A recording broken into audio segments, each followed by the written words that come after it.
আসসালামু আলাইকুম। এটিএন বাংলা সংবাদে সবাইকে স্বাগত জানাচ্ছি। ফিরোজ তোহা। চলতি বছরের ৩০ সেপ্টেম্বর পর্যন্ত দেশে খেলাপি ঋণের পরিমাণ দাঁড়িয়েছে ৬,৪৪,০০০ কোটি টাকা, যা বিগত ২৫ বছরের মধ্যে সর্বোচ্চ। দেশে মোট বিতরণ করা ঋণ ১৮,০৩,৮০০ কোটি টাকা, যার ৩৫.৩৭%, ৬,৪৪,০০০ কোটি টাকা খেলাপি, যা জুলাইয়ের তুলনায় ১.৩% বেশি। এর আগে জুলাই প্রান্তিকে খেলাপি ঋণ ছিল ৬,০৮,০০০ কোটি টাকা। বাংলাদেশ ব্যাংক জানায়, লুকানো খেলাপি ঋণের কারণে ব্যাংকগুলো মূলধন ঘাটতিতে পড়ে। আন্তর্জাতিক নিয়ম মেনে এবার সম্ভাবনাময় খেলাপি ঋণ অন্তর্ভুক্ত করা হয়েছে। এদিকে নির্বাচনের আগ পর্যন্ত সব ব্যাংক ও আর্থিক প্রতিষ্ঠানের কর্মকর্তা কর্মচারীদের জরুরি প্রয়োজন ছাড়া বিদেশে ভ্রমণে নিষেধাজ্ঞা দিয়েছে বাংলাদেশ ব্যাংক।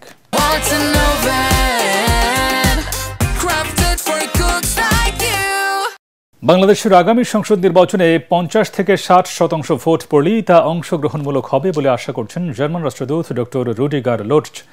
সকালে জাতীয় প্রেস ক্লাবে কূটনৈতিক প্রতিবেদকদের সংগঠন ডি ক্যাব টকে তিনি বলেন, আগামী নির্বাচন বাংলাদেশের জন্য গুরুত্বপূর্ণ ও চ্যালেঞ্জিং। এই নির্বাচনে সকল গোত্রের মানুষ যেন ভোট দিতে পারে, শান্তিপূর্ণ পরিবেশে প্রচারণা চালাতে পারে এবং ভোটাররা অভিমত প্রকাশের স্বাধীনতা পায়, এমন আশাবাদ জানান রাষ্ট্রদূত। জার্মানি আগামী নির্বাচনে বাংলাদেশকে সহযোগিতা করতে প্রস্তুত বলেও জানান রুডিগার।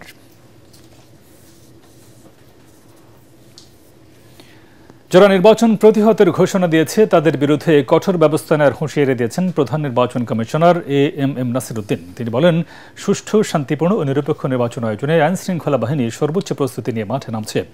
সকালে পিলখানায় বিজিবি সদর দফতরে নির্বাচনী প্রশিক্ষণ ও মহড়ায় অংশ নিয়ে সাংবাদিকদের প্রশ্নের জবাবে সিইসি এসব কথা বলেন।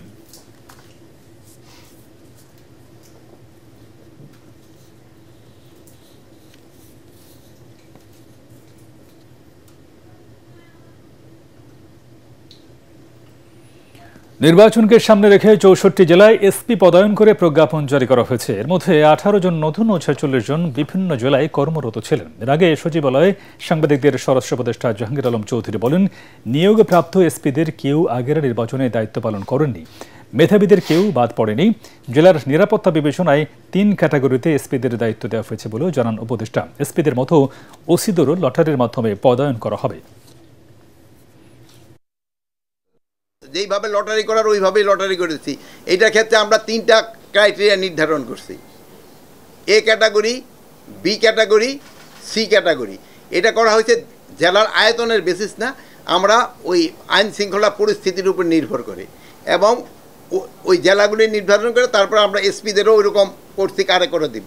প্রথম হলো আমাদের টোটাল এসপি ছিল মনে হয় 64 এই জেলায়। তো 64-এর থেকে আমরা 15 আর 3 18 জন আমরা উঠে আনছি। 18 জনের জায়গায় আমরা নতুন জন দিছি, আর যারা পুরানো ছিল ওখানেই। তারপরে ওই লটারি করে যারটা যেই জেলায় যার কপাল আসছে ওই জেলা ছেয়ে পড়ছে।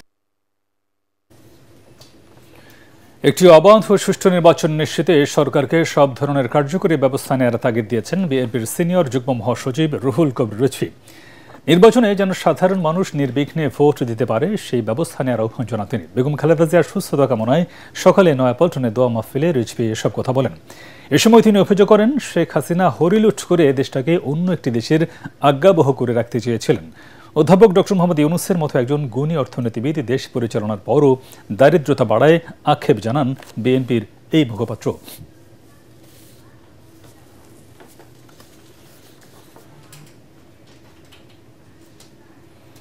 পরবর্তী সংবাদ দেখার আমন্ত্রণ জানিয়ে এখনকার মতো শেষ করছি। আর এটিএন বাংলার সংবাদ ইউটিউবে দেখতে ব্রাউজ করুন youtube/ATN Bangla News। ধন্যবাদ সবাইকে।